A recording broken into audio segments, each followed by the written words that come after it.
just say cut. I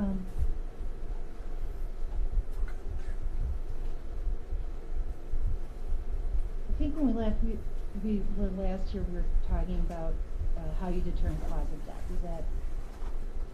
Is that your recollection? Yes. And do you recall whether or not you were requested to conduct an autopsy of Mark Phillips on February 26th of 2019? Yes, I do. I am showing you what's been marked as Exhibit 49.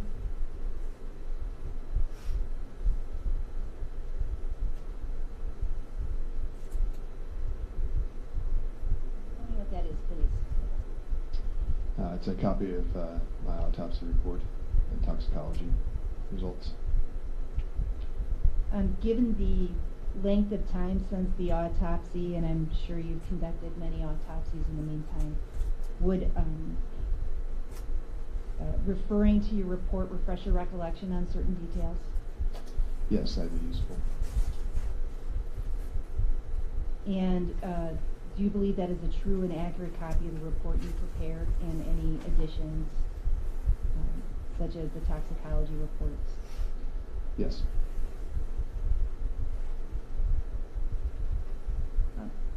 How did you receive Mr. Phillips' body on the 26th? It's received in a sealed body bag. How is it sealed? Just with a plastic tag that closes the bag that the body's enclosed in. Now, the body was recovered on February 23rd of 2019. Actually, strike that. I'm going to go back. Is that the typical way you receive a body for examination? Yes. Now, there were 3 days between the time that Mr. Phillips' body was collected and when you examined it. Are there any concerns about performing an autopsy 3 days after death, or at least when a body was recovered? Not in this case, there wasn't. And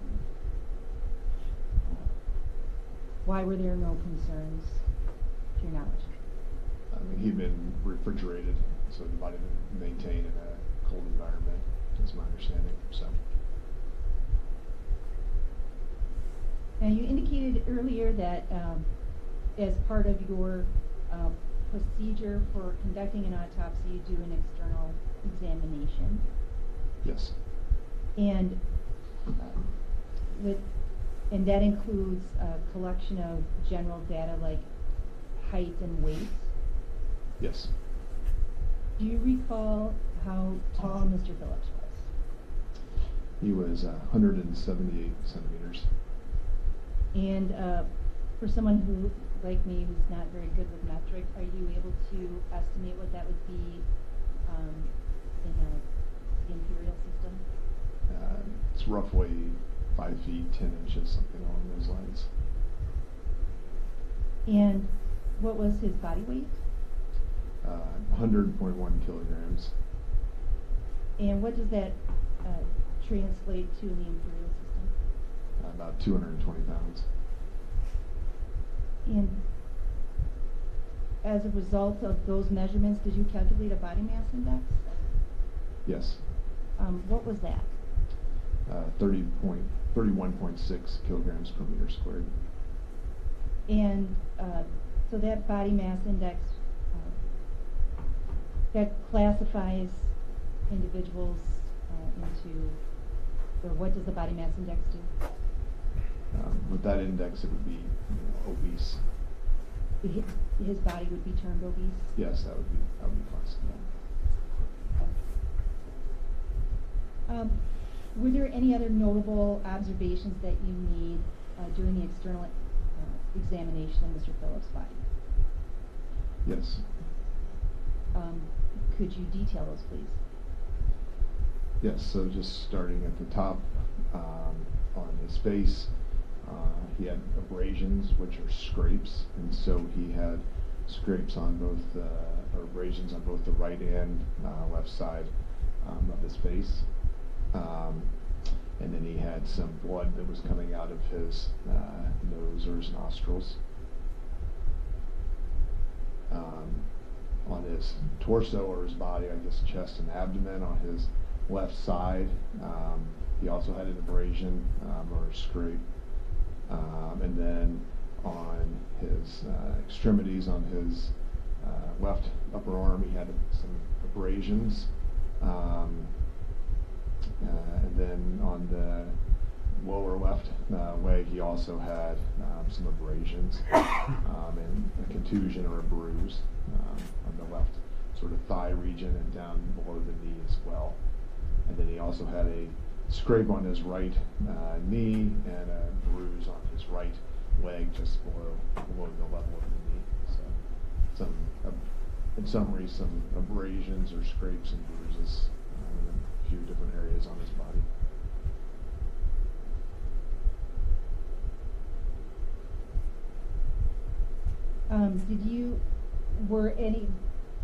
Why were those documented in your report of those observations? Just documenting that evidence that there were some injuries to the body. That's part of our routine practice. Did they have any significance to you at that time? I mean, they're injuries, and so I mean that's significant. I would take that to be significant. And can you, after documenting the condition of the external exam, you indicated the next thing that you would do is open up the chest cavity? Yes. And when you did that, what did you observe?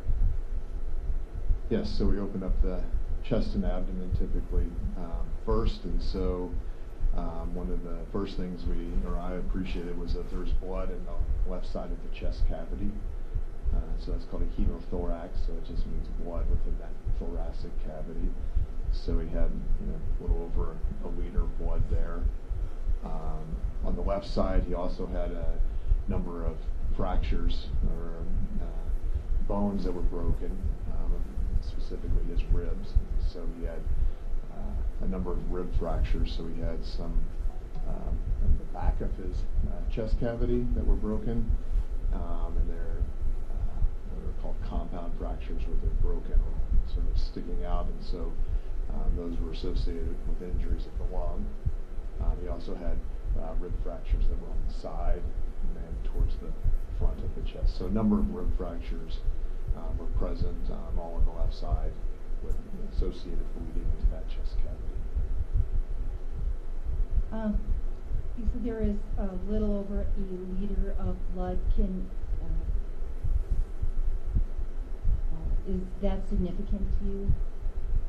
Yes. In what way is it significant? I mean, it tells you that when the injuries occurred, he was alive, so that there's the heart is pumping, so the blood is being able to come out of those damaged tissues or blood vessels that are there. And obviously it can have effects on the physiology of what's going on with the person functioning just because of the blood loss. Is 1 liter of blood a lot of blood? Yeah, I mean, depending on the size of a person, there's roughly around 5 liters normally in a person, so 20%.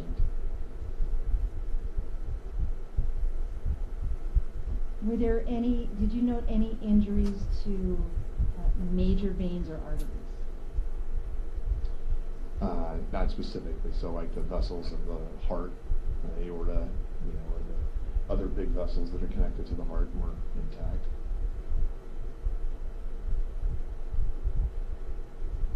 Does that give you any idea about a rate of blood loss, or how quickly that blood would have accumulated in the chest? I mean, if you damage the biggest vessel, the aorta, that blood's going to accumulate very, very quickly. Damage to the lungs and the other soft tissue can be not as fast, but it's hard to say exactly how long it would take for that amount of blood to accumulate.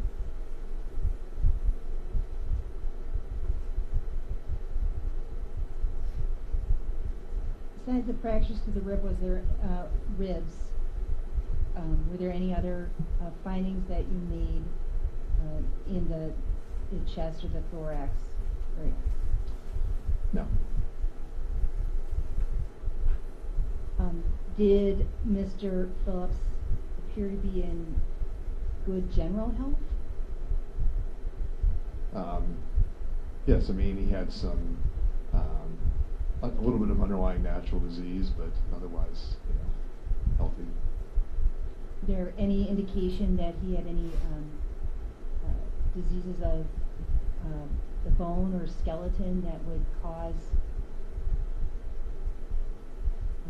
his bones to fracture more easily?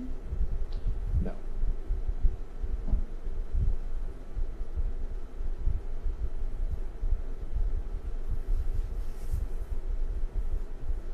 After examining the thoracic and area, making those observations of the ribs and the blood that had accumulated, what did you do next? Well, then we examined the abdominal area, and so there weren't any traumatic injuries of the abdomen.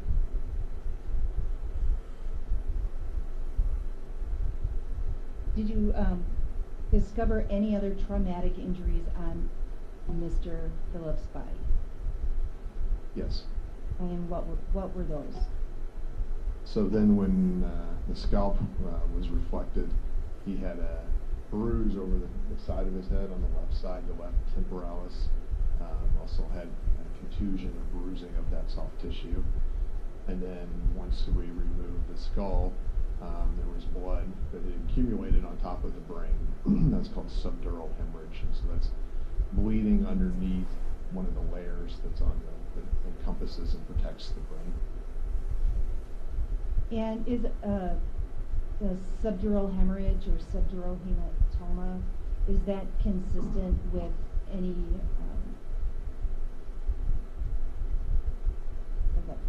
is that associated with any other conditions that might affect the brain?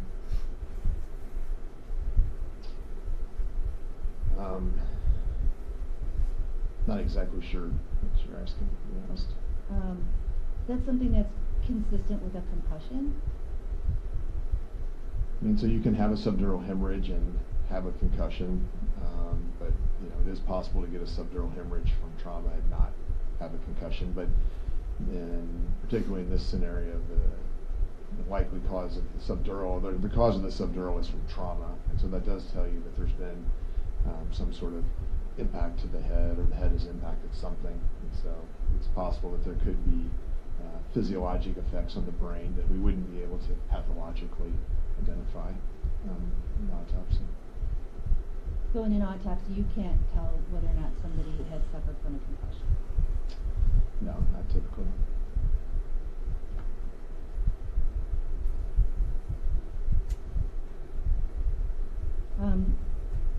You had mentioned earlier that also there is toxicology that is performed. What were the findings with Mr. Phillips?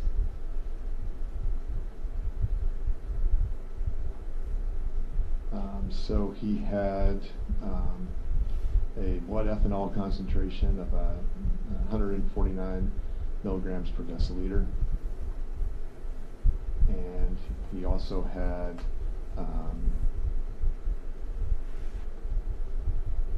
diphenhydramine at 59 nanograms per milliliter. What is diphenhydramine? That's like an antihistamine. It's commonly people think of it as Benadryl. Something people would take for allergies, for example. And was there any toxicology discovered in his urine? Yes, he had a urine ethanol concentration of 204 micrograms per deciliter. Can you explain to the jury why there's a difference in the toxicology, or in the amounts of ethanol, which is alcohol commonly, in the blood versus the urine? Yes, the way ethanol or alcohol is distributed in your body is associated with how much water concentration is in that tissue. Ethanol goes throughout your entire body, and so when there's more water, there's a higher concentration of ethanol in that particular fluid or tissue type. So there's more water in your urine than there is in your blood, so you will get higher concentrations of that alcohol in your urine than you do in your blood.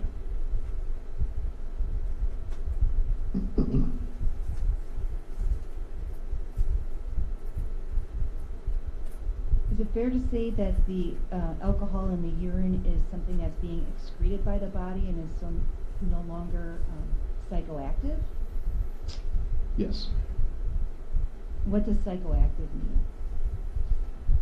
It's not affecting the way it's not affecting you physiologically, so that's we usually we use the urine to test to see if there's someone who's been exposed to different types of drugs or alcohol, because your body quickly metabolizes it or changes it, so it's a way for us to quickly easily see if someone has consumed something.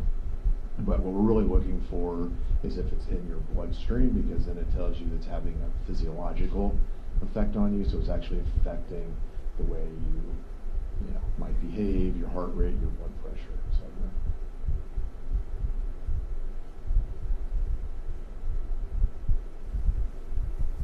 So, at the conclusion, did you list a cause of death before you received the toxicology? I don't remember off the top of my head the exact. I'd have to look.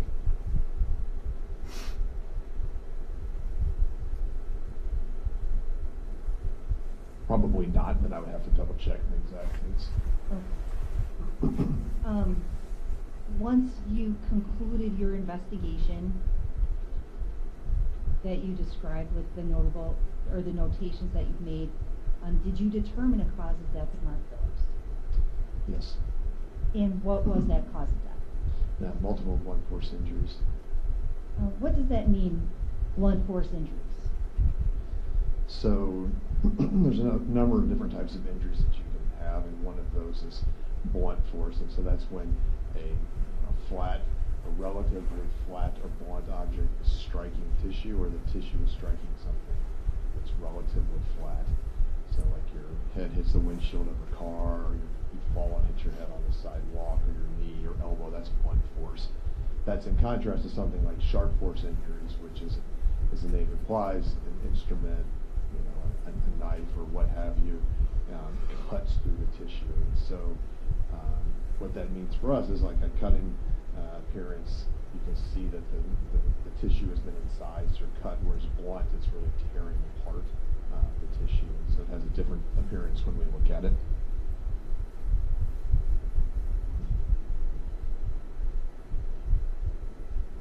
And you said it was multiple blunt force injuries. And so were those the injuries to his head? Yes. And also to his torso? Correct. Now, did you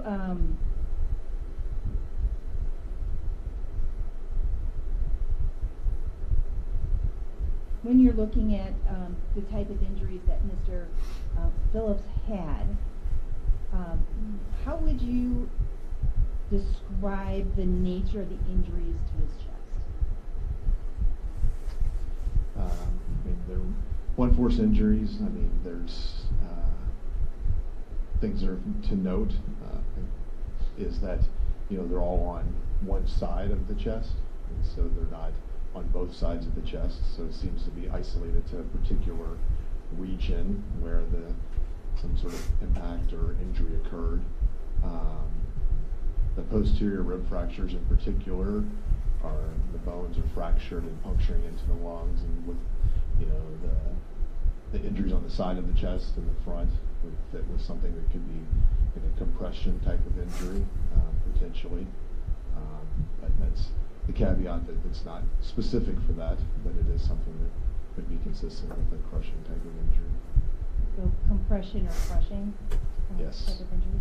And posterior, that was a word you used, that means like rear or behind? Right. Yes, the back, the ribs on the back towards the spine.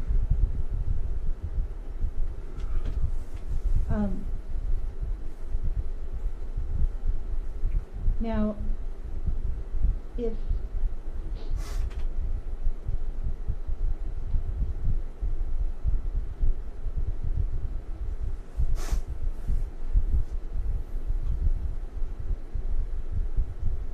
based on other blunt force trauma cases that you've seen,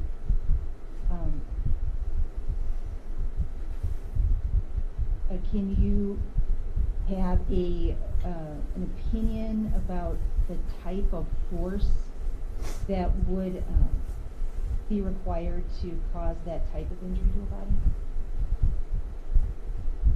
I mean, I think it would be significant force. I mean, I don't have a specific number that I would use.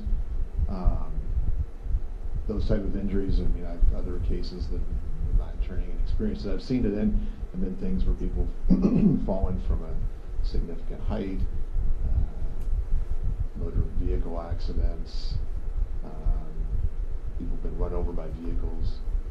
Just talking about those specific fractures in isolation, not the rest of the circumstances of the autopsy findings.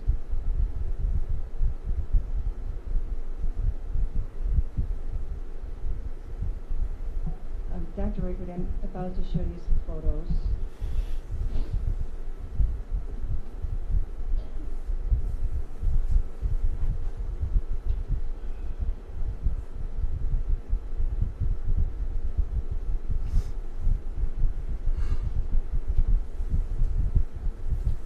While we're waiting, Judge, these are going to be sensitive in nature.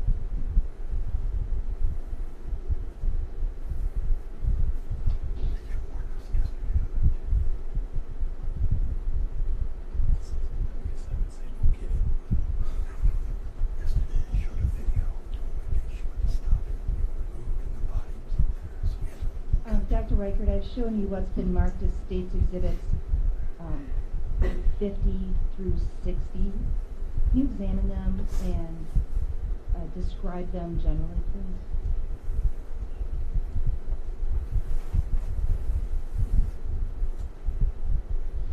Yes, these are photographs that were taken during the autopsy. Are those all the photographs that were taken during the autopsy? No. And are those photos true and accurate depictions of the observations you made of Mr. Phillips' body on February 26th of 2019? Yes. Your Honor, I would move for admission of Exhibits 50 through 60. Any objection to the stipulation? No objection. Be received. And may I publish to the jury? Any objection? No, I assume this count is going to be using the Elmo. We were going to be using copies. That's fine. The media is aware to not display the screen. Okay, go ahead.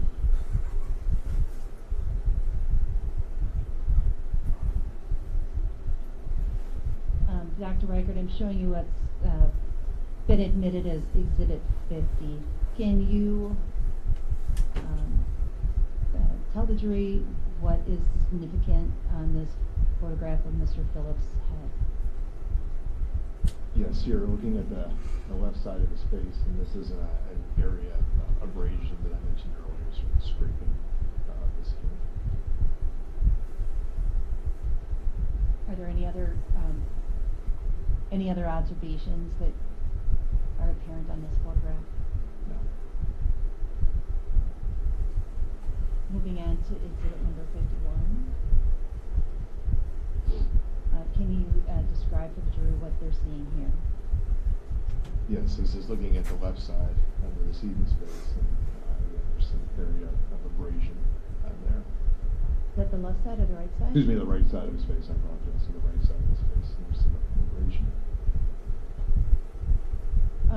There's some what I might think of as discoloration. Is that anything that's significant? The purplish color? Yeah, so this purplish discoloration is called livor mortis, and so what happens is after someone dies, your blood begins to settle down according to gravity, and so as it begins to pool in the body over time, the body can take on this kind of purplish discoloration, and it's called livor mortis.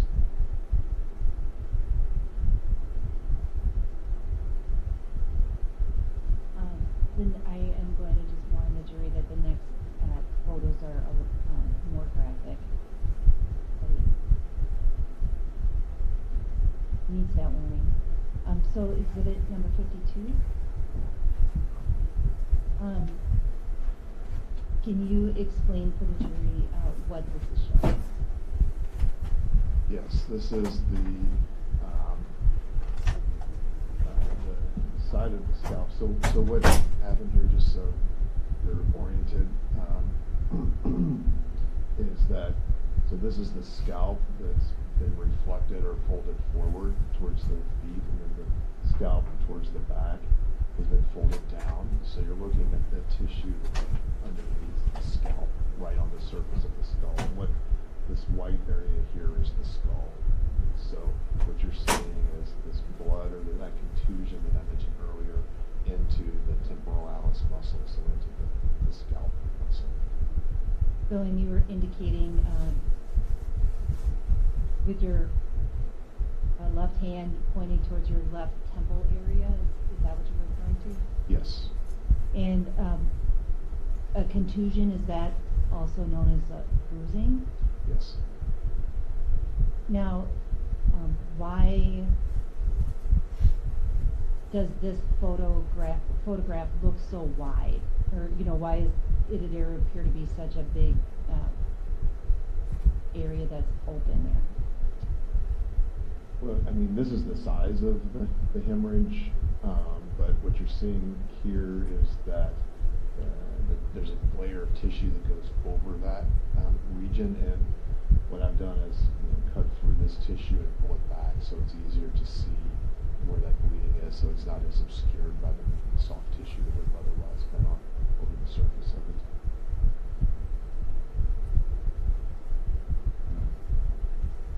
Moving on to exhibit 54. Can you describe what this is, please? So this is from the same region, from the left temporal region on the left side of the head. And so this is where you can see this purple discoloration, which is where the contusion and the bleeding has occurred, but it's underneath that tissue. So this is what it looked like before it was, that tissue over the surface was cut into and peeled off of that. And there's appears to be a slit or a cut there. Is that something that you had made? Yes, that would have been done in the process of reflecting the scalp and into it to start to appreciate the bleeding there.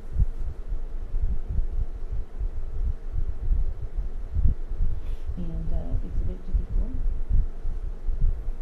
Can you describe this picture, please? So now what you're doing is you're looking basically down on the top of the decedent's head. So again, the scalp has been reflected forward.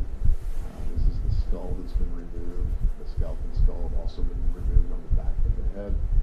And so what you're seeing here is the brain, and this is what's called the dura mater. So this is like a very tough piece of tissue that's over the surface of the brain attached to the undersurface of the skull. And this little bit of blood that you're seeing, this dark purple discoloration, is bleeding underneath that dura mater, that tough tissue. And that's called subdural hemorrhage, subdural blood. Sometimes people think accumulation, hematoma of it. So it's showing you that there's been bleeding on top of the brain. And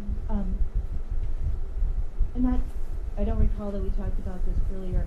How is that type of injury, that subdural hemorrhage, how is that caused? Most typically it's from traumatic injury. So it's typically like what we call an acceleration, deceleration type of injury. So either the head is moving and then it hits a surface, and then the brain continues to move, and it tears these.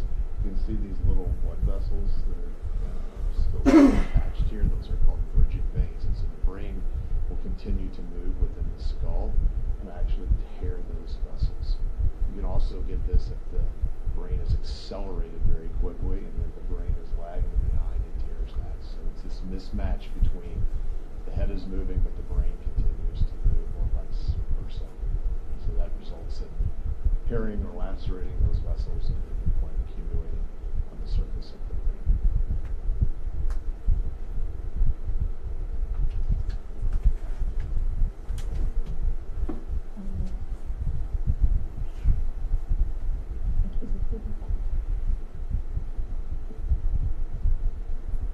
So Exhibit 55, can you describe what this is for the jury? Yes, and so what's occurred here is that the front of the chest plate has been removed. So these are where the ribs have been cut on both sides. And then the soft tissue of the chest and abdomen has been pulled back, and all the organs in the chest and abdomen have been removed. So you're looking inside to the person's chest cavity, so it's like you're looking through someone to their back, and this is their spine, the spine here. And then on the posterior side here, where this dark discoloration is, there's where the rib fractures were. There's some additional rib fractures that you can see here on the sides. So these are the ribs coming across. The blood is telling us that the bones are broken, and in this case, you can actually see that the ribs are broken. Do you recall, or would your report refresh your recollection as to how many of the ribs were broken? Yes, on the posterior side, the first through 7 were fractured. On the posterior on the side, the third rib through the 9th were also fractured. And then on the anterior surface, which you can't see, the third rib was fractured. And do you count ribs from the shoulder area down towards the hips? Yes, you count them from the top down, and so this is like the clavicle area, which is sort of at the top of your shoulder, and then right underneath it, the first one comes around, and then they kind of curve around to the side as they go down, so we count them from the top down. Now you said basically the first, I'm clumsily grouping them up, but he had fractures on the left side from his first to his 9th rib? Third to the 9th. Third to the 9th rib, excuse me. And on the posterior lateral, but also on the, you're right, on the posterior, there was the first through 7. okay.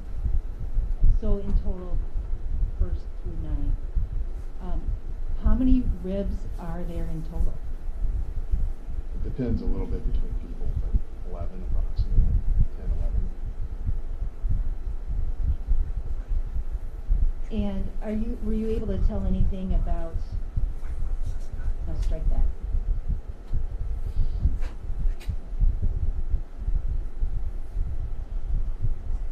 This is Exhibit 56. Can you please tell the jury what they are seeing? Yes, and so this is the posterior rib fractures. You can see where the bones are broken and pointed, and so that's where they've been fractured and then broken apart. Are those, would they have been the bones that injured the lungs? Yes.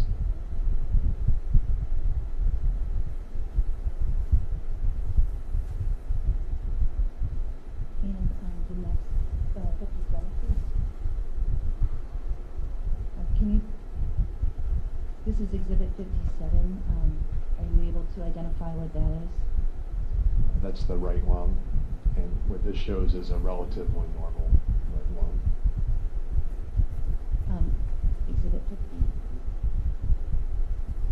tell me what this is? So this is his left lung, and what you can see are the areas of dark purple discoloration, and so this is where there's been bleeding and injury into the lungs. And you can see a little bit here where the tissue is disrupted and, from the rib fractures, but there's been bleeding into the lungs. Now, from the multiple blunt force injuries that you indicated, I hope I use the terminology correct. What would be the mechanism of Mr. Phillips' death?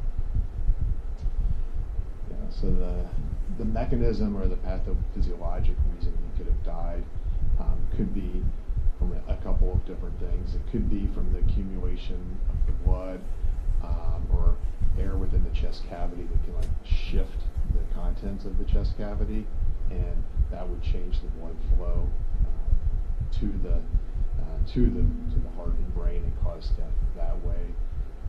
There's also blood that's been lost, and so you have that loss of blood that's also a physiologic factor or reason why someone can also have a death from that. So you have air that's leaking out of the lungs that can contribute to this. So there's a couple of different potential mechanisms or reasons why he could have specifically died from these injuries.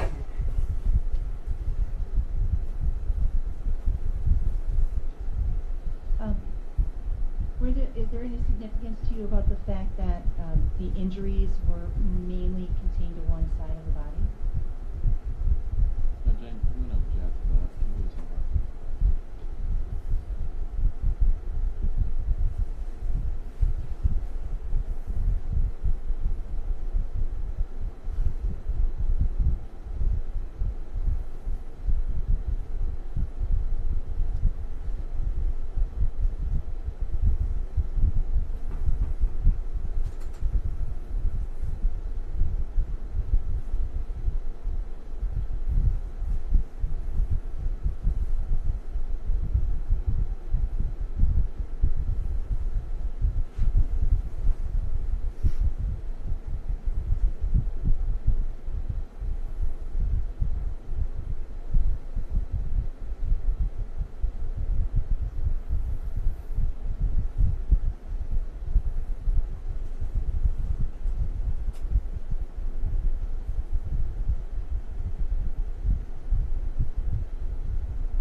So just so we're overruling the objection at this point.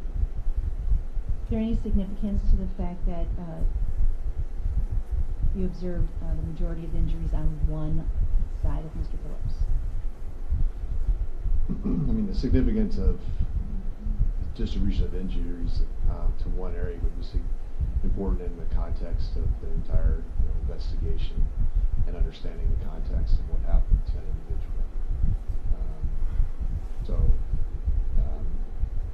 So for example, I mean, if you're in a motor vehicle accident, it'd be unusual to just have them in a high-speed motor vehicle accident without a seatbelt.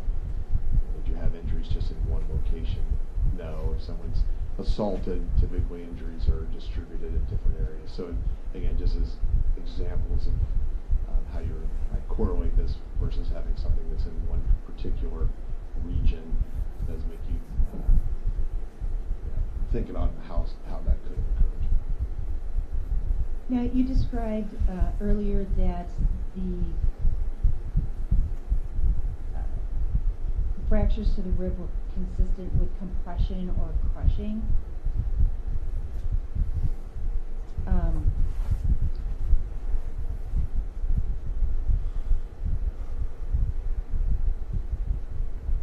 Something like that you also testified to somebody being run over by a vehicle. Did you see any injuries on Mr. Phillips that were consistent with him being struck by a vehicle, as in standing up and being struck in that manner? No. Can you describe what you would expect to see in that situation? Yes, so if you have someone that you're concerned about that's being struck by a vehicle, you look for a number of things. There's things called bumper injuries, for example, and so you will look at an individual's legs to see if they were perhaps upright when they were struck by a vehicle, and so they could be bruising on the surface of those legs and the outside of the legs. They can have fractures of the bones, and they can also have internal injuries that's damaging the planes of the tissue within the legs or lower extremities themselves. And that kind of injuries are called avulsion pockets. So we see that when people were struck by a motor vehicle. So those are things that you're looking for because they can help you correlate with the overall investigation of what occurred to an individual. So did the absence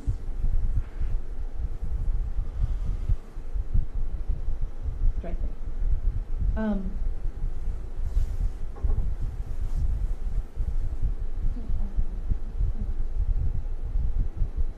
So you also documented condition of Mr. Phillips' clothing, is that correct?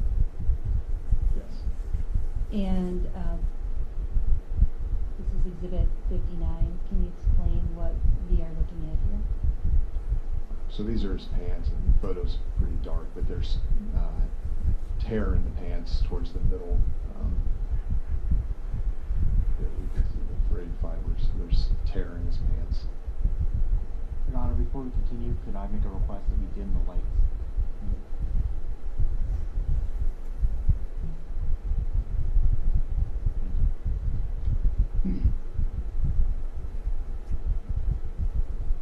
And moving on to Exhibit 60,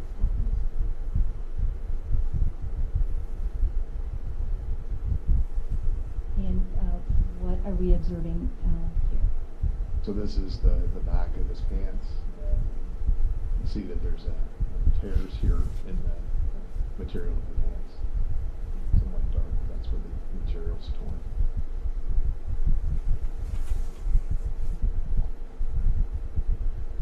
Now, you had mentioned earlier in your testimony that besides cause of death, you also determine the manner of death. Yes. And can you describe for the jury how you classify manner of death? Yes, so there's basically 5 manners of death. There's natural accident, suicide, homicide, and undetermined. And based on our opinion, we'll classify them into one of those different categories, interpreting the autopsy findings with other information we have surrounding the circumstances. In this particular case, how did you classify Mr. Phillips' death, or what did you report as the manner of death? Undetermined. And why did you list it as undetermined? I listed it as undetermined because I did not have specific enough information to say exactly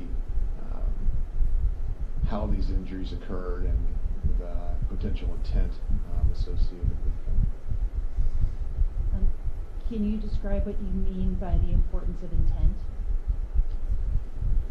Yes, and so if someone, for example, points a gun at their head and pulls the trigger, they're intending to harm themselves, and so we would classify that as suicide.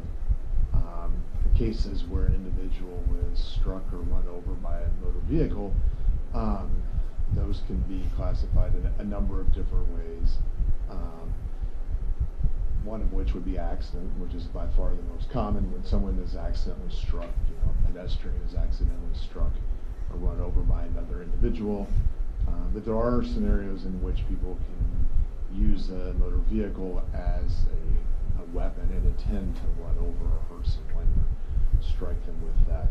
And so in those scenarios, when someone is intending to drive over someone, we would classify those as homicides. And so in this situation, I did not have information enough to know if this classified best in those categories, and so hence classified it as inventory.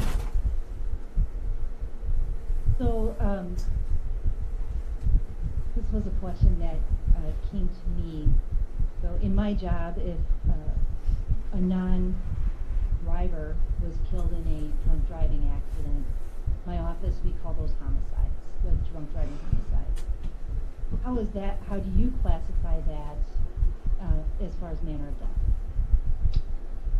Yeah, so if someone's a passenger or in another vehicle struck by an impaired driver, we would still call those accidents unless we knew that that person had intentionally driven that vehicle into another vehicle. And is this classification system one of your own, or where does this come from? You know, it's part of the, I guess, the art of medicine and forensic pathology. And so by convention, that's how medical examiners classify those types of deaths.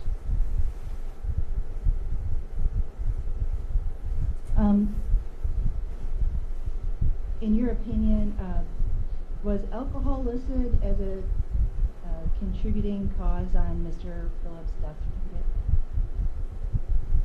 No. And, Not that I'm aware of. I mean, to be clear, I didn't sign the actual death certificate. Okay.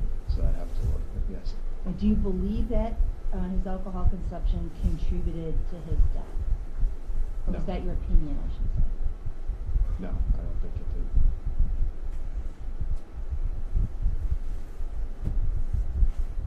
Now, we did discuss earlier that you were able to tell that Mr. Phillips did not immediately die from the injuries sustained.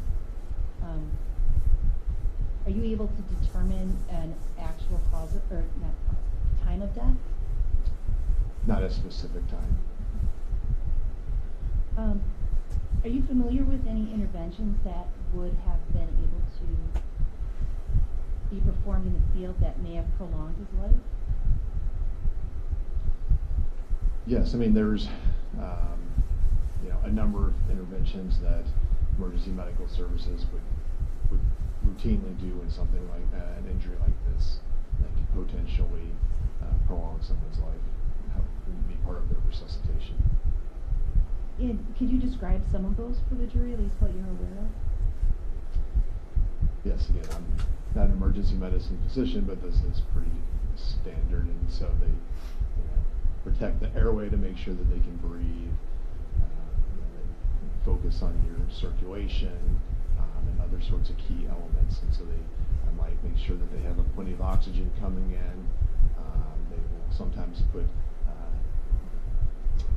tubes into the chest, which can let the air out so that it doesn't shift the chest organs around. Sometimes they can put tubes into the side of the chest that will drain the blood out, so again, it's not compressing those major organs. They'll also put intravenous catheters, so they'll put things in the blood vessels or sometimes even into bone that will put fluids into a person so that they have something that's like blood that's circulating, and ultimately can also give them blood products too. So there's a number of relatively standard things that we can do. And those interventions could have allowed Mr. Phillips to arrive at a hospital alive. But I am the name of sustain. Be struck. Dr. Reichert,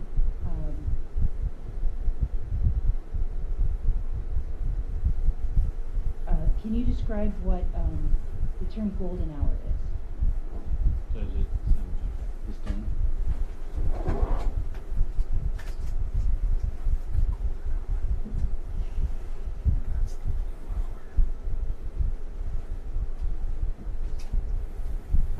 Dr. Reichert, what type of care would somebody who had this hospital care, would somebody who received these type of injuries require, if you're able to answer that? Sustain.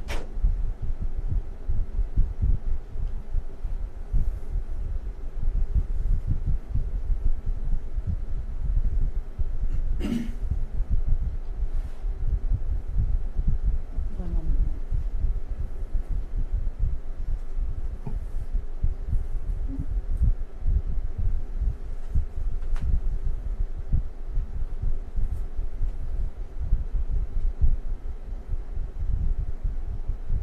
Your Honor, I would move for admission of Exhibit 49, and I have no further questions. 49. That's the autopsy report. Oh, yeah, no objection. We have receipts.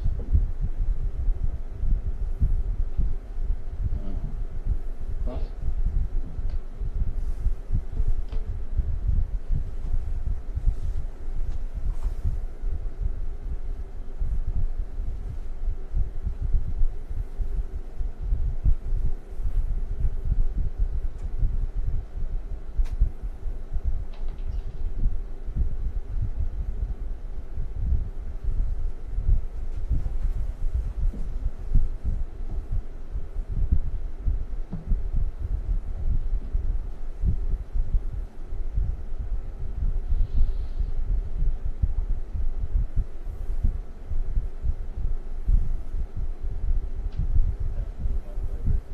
Good afternoon. All right, so I just want to summarize, I guess, what some of your conclusions are here today. My understanding is that your intended testimony today was to discuss your pathological and medical findings in the autopsy of Mark Phillips. Is that correct? My intended, I mean, I guess my intention depends on what you all are asking me to answer. Sure. You're not offering any opinion on whether or not this was a reckless homicide, is that correct? Yes. All right. So I want to talk a little bit about bulging pockets again. And could you described that briefly in your direct witness scamp, but why is it that our bulging pockets are oftentimes seen in a pedestrian who's standing upright that hasn't been struck by a vehicle? So as the vehicle's traveling and it impacts that, it's creating basically a shearing type of injury that's tearing the tissue along a number of planes. And so as the relatively stationary part of the body, the legs typically get struck by that, it's moving that tissue and it's tearing those tissues along different planes in the lower extremities typically. And that's something that's fairly common, is it? If, for instance, I were crossing the street and was struck down by a vehicle, that's the type of injury you would oftentimes see, right? Yes. Not always, of course, right? No, not always. And then bumping injuries, those are distinct from avulsion pockets? Bumper injuries, yes. Yes. Could you describe to the jury what a bumper injury is for an upright pedestrian like that? Yeah, so typically, say you're just standing there looking at the vehicle, it would strike your legs, and then you could have a contusion or a bruise there. You could have an abrasion or a scrape there. You can even have broken bones underneath, all associated from where the bumper struck the individual. Okay. And Dr. Reichert, in this case, there were neither avulsion pockets nor bumper injuries present on Mr. Phillips. Is that correct? Yes. All right. So in this case, could Mr. Phillips' injuries have been consistent with one who came upright and then suddenly found himself in a prone or supine position in the ground through a fall or a trip of some nature? In other words, we're assuming that he was upright prior to the whatever caused these injuries, correct? Yes, he could have been upright before these injuries occurred. And obviously, something like tripping or falling or getting caught up on a vehicle could bring an upright pedestrian down to a prone or supine type position. Is that fair to say? Yes, I think that's fair. And in this case, I want to talk first about Mr. Phillips' head injuries. So you notice both the exterior injuries to the left side of the head as well as an underlying subdural hematoma. Is that correct? Yes. And maybe I missed this, but you used the term hemorrhage instead of hematoma. What is the distinction between the two of them? Hematoma is like a collection of something. So typically we'll use the term hematoma when there's a larger accumulation of blood. So that people use those terms interchangeably, to be quite honest, most of the time.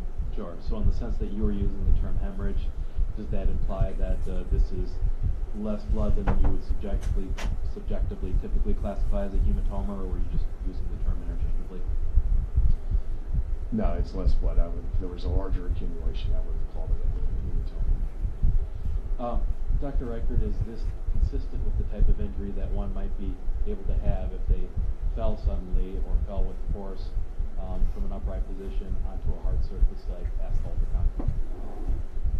Yeah, it's definitely falling with force for sure. So, for instance, if a pedestrian happened to be standing like I am here, facing a motor vehicle, running parallel, I'm going to go from my left to right. It's possible that that vehicle could throw a person off balance and cause them to get that left-sided head injury with those mechanics in play.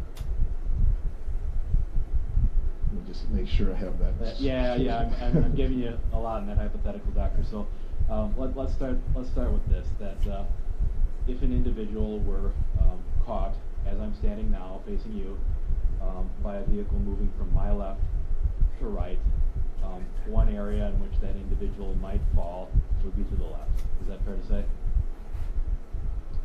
So moving from your left to right. Yeah.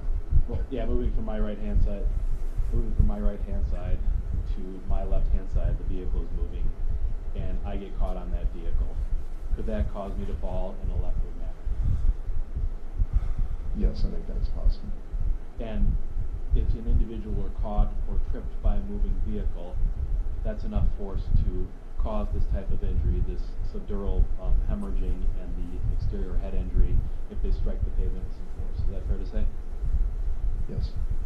And you mentioned a term, doctor, earlier. You said that I'm going to go back to that in a second. Would that be consistent with the type of injury you might see if, for instance, a cyclist who wasn't wearing a helmet and then took a bad spill on the pavement? The head injury component. Yes. All right. And in cases like this, you agree that you really can't tell exactly how the trauma occurred, just that it was blunt force trauma of some sort. Is that fair to say? Yes. And in a case like this, motor vehicle accidents in particular, there can be a lot of different mechanisms of injuries that can cause significant injury to a person like Mr. Phillips, right? In motor vehicle accidents in general,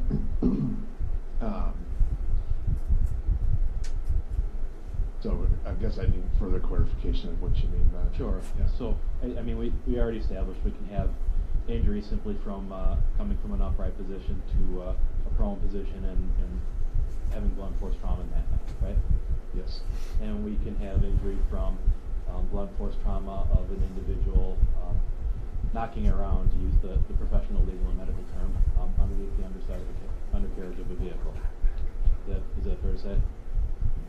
So if someone's underneath a vehicle, their head is bouncing around, they can call into those injuries. It could also cause traumatic injuries elsewhere on the body if there's blunt force trauma impacting portions of the body that in the course of a pedestrian versus motor vehicle. Is that correct? And just so I understand, so like if a person is under a vehicle when that vehicle is pushing down on a part of their body, they can cause the same sort of findings that we saw in this case. Yep, and we'll talk about crushing in a second, but I'm talking about blunt force trauma, just the act of striking the ground or striking the truck or striking the underside with some amount of force. That can cause injuries as well. Yes, just in general, that would cause blunt force injuries. And in a case like this, it's difficult sometimes to rule out accident as the manner of death. Is that fair to say? Yes. And on the left. So injuries like Mr. Phillips had, you said that are some of these injuries, doctor, consistent with Mr. Phillips taking a sudden fall and becoming attached to the vehicle for some period of time where he would be in a position to be dragged? Yes, that's possible. And I'm going to show you a photograph here from the scene. This was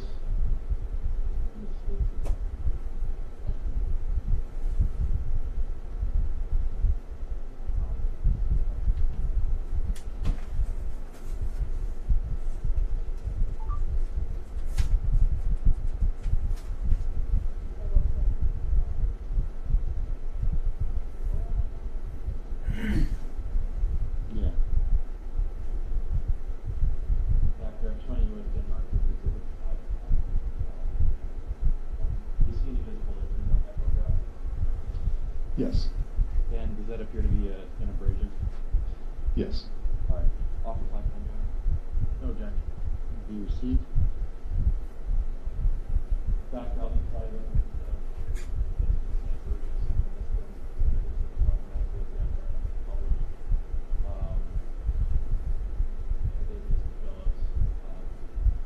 an abrasion like this, doctor, consistent with somebody who may have been dragged for a period of time attached to the side of a vehicle? Yeah, that's a potential mechanism that injury could have occurred. Show some photographs of Mr. Phillips's pants. Do you recall whether or not you received his belt with Mr. Phillips's body for examination? I don't remember offhand. Okay.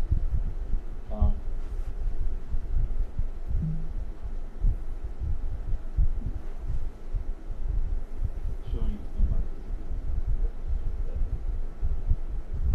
Yes.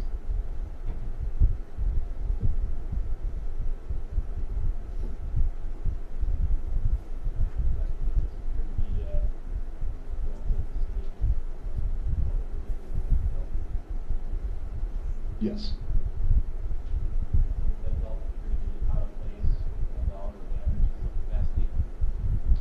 Yes. And could that be consistent with an item that may have been caught or forced Mr. Phillips into a position where he would come into contact with either the bottom of the vehicle or some other mechanism causing trauma? Yes, I mean that and the tears of the jeans would all be part of being pulled underneath the vehicle. And that can happen, right? If somebody falls close enough to a vehicle, they can be pulled under to a certain degree and become injured either by the underside or the side of the vehicle. Is that correct? So if someone falls underneath it? Somebody falls in close proximity to a vehicle, a pedestrian can take a tumble or fall in a position where they're going to come into contact with the vehicle, right? Yeah, and I guess if someone fell and slipped under the vehicle. Okay. And that's not something that we can rule out in this case, right? That Mr. Phillips slipped in some capacity in close proximity to a truck that was speeding away from him. I don't know that. So. All right. So, Doctor, you used a term with Ms. Scamp earlier.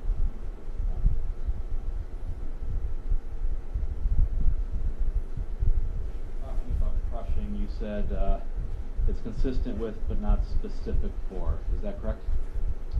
Yes. And what is the difference between consistency and specific for, Doctor? I mean, it's consistent because, based on my training and experience, those types of injuries in an isolated area, but then on the back of the ribs, the side, and towards the front would all fit with that being a compression type of injury. And so it would be consistent with that.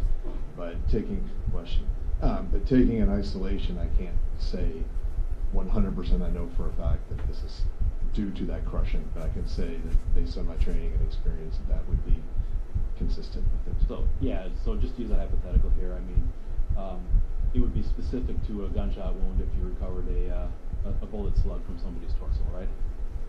Yes. However, it might be consistent with that if you noticed an entry-exit wound, but couldn't quite determine whether or not it was a firearm or something else. Potentially, hopefully we'd be able to tell that was indicative of a gunshot wound. Yeah.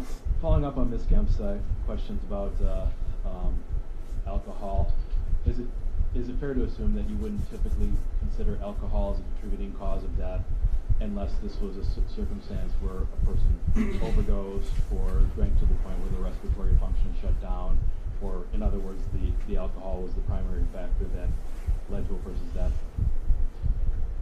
Right, it would need to be either the cause of death or a contributing condition in some particular manner. Could be, most typically it is when it's combined with other drugs. So if somebody was just drunk and behaving recklessly, you wouldn't typically call alcohol a contributing cause of death under those circumstances? That's correct. All right. And the 149 ethanol level, is that consistent with the legal version of a .149 blood alcohol concentration? Yes. And Mr. Phillips was also positive for diphenhydramine or Benadryl, is that correct? Yes. And Benadryl can impact or contribute to the intoxicating effects of alcohol, is that fair? Yes, they can have a synergistic effect or combined effect.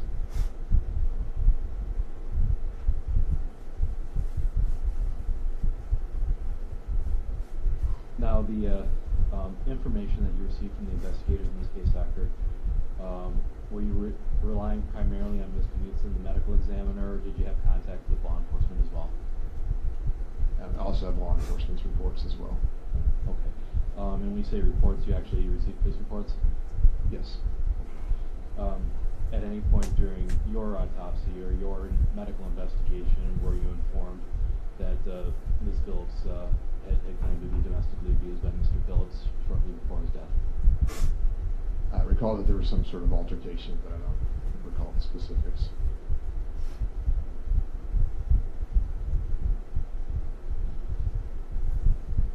All right. And Doctor, I'm going to ask you another question here in response to Ms. Skem. The availability of emergency medical measures like a chest tube or an hydroxyus IV or some of the other measures you were discussing, do you agree that that's no guarantee that those measures would have saved a person's life? Yes, it's no guarantee.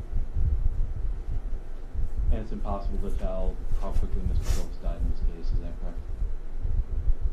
Not specifically, no. Quite possibly could have been very quick. Yeah, it could have been minutes. Nothing further. Thank you. Redraw?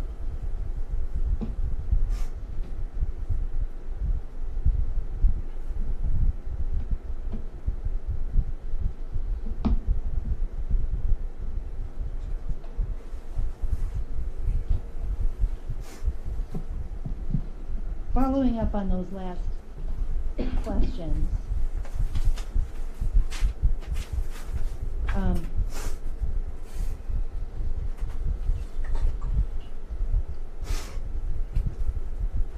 those life-saving measures could have extended the minutes that Mr. Phillips had to survive and allow him to get to a hospital. Is that accurate? Yes, they potentially could have. So what is the golden hour? Judge, objection. Your Honor, Saying this is still not relevant. he opened the door when he... No, we didn't do it.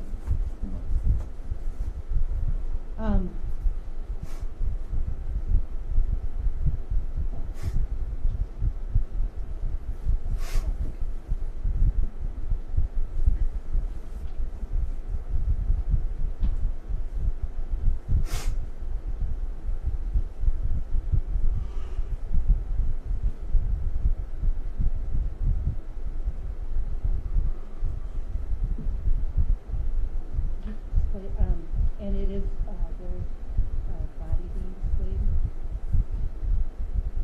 This is Defense Exhibit 510. I believe Mr. Zachary asked you about those injuries that you see on Mr. Phillips' torso. He asked you if they were consistent with being dragged. Can you tell by looking at this which side of the body these injuries are on? I believe they're on the left side. Yes. Could they also be consistent with sharp objects having been dragged or pulled across the skin? It's something that's scraping the skin. So it's an abrasion, so it's a scrape. And so there's lots of possibilities of how you can get a scrape.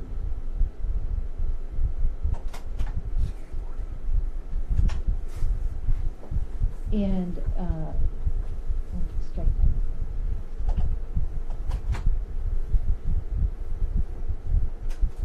that. Mr. Zager had asked you about tripping over a vehicle or some part of the vehicle. Did you see any injuries on Mr. Phillips' legs that were consistent with that kind of tripping injury? I mean, he had some abrasions and some bruises on his legs, but I don't know if he tripped. I don't know of specific tripping type of injuries. So.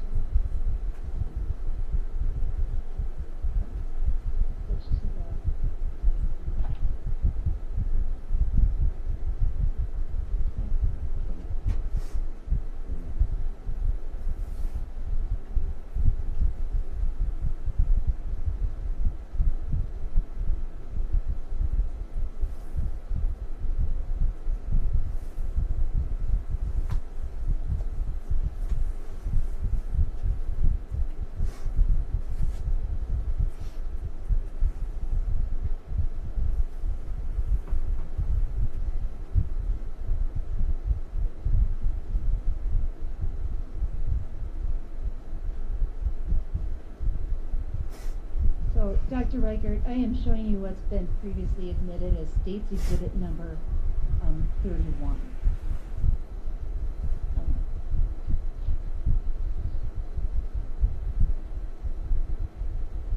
In the course of your investigations of other deaths, did Mr. Phillips have an injury on his body that was consistent with being struck by a side view mirror?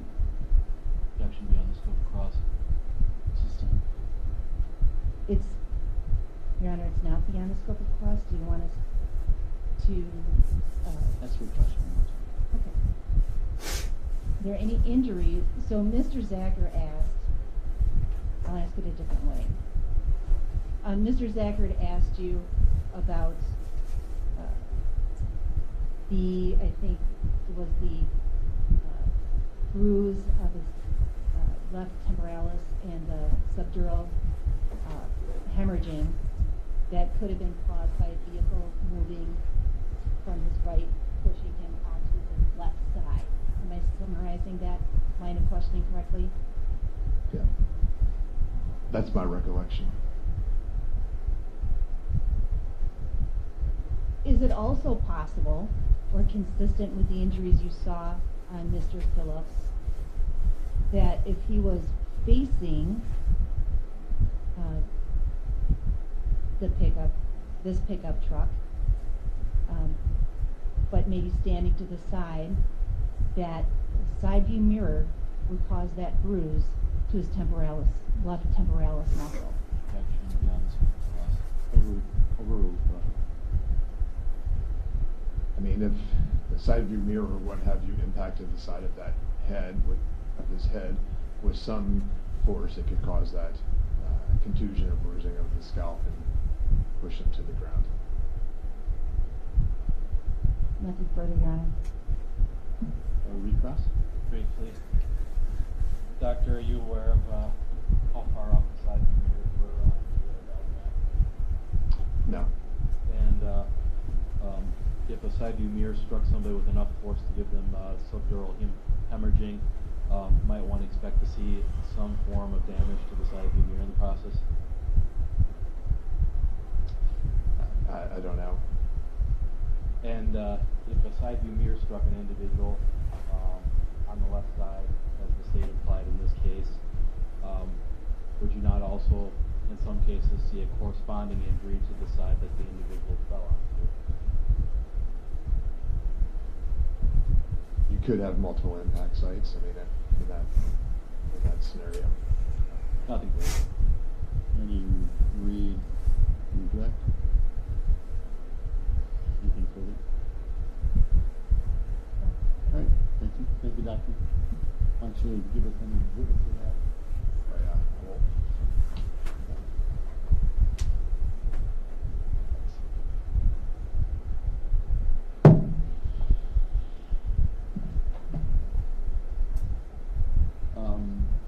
Why don't we take them